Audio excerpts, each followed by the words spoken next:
सलाह करो पंडित के काका दियाई, सलाह करो पंडित के काका दियाई।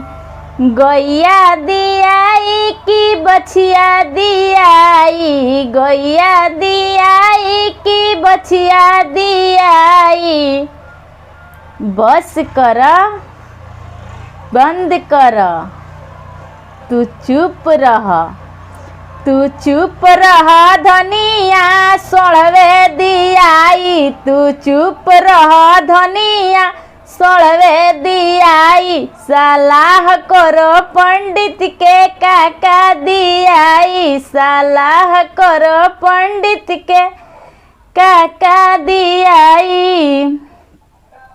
रुपया दियाई कि पैसा दियाई, रुपया दियाई कि पैसा दियाई। बस कर बंद कर, तू चुप रह, तू चुप रह धनिया ठेंगा दियाई, तू चुप रह धनिया ठेंगा दियाई। सलाह करो पंडित के काका दियाई, सलाह करो पंडित के काका दियाई। हाथी दियाई कि घोड़ा दियाई, हाथी दियाई कि घोड़ा दियाई।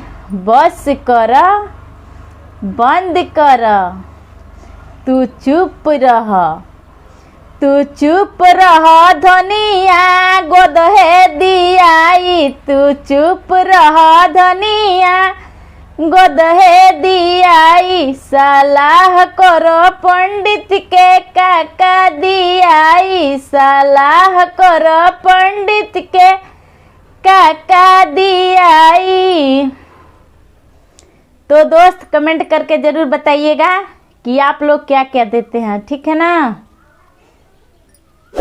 तब तक के लिए बाय बाय, फिर मिलते हैं अगले वीडियो में।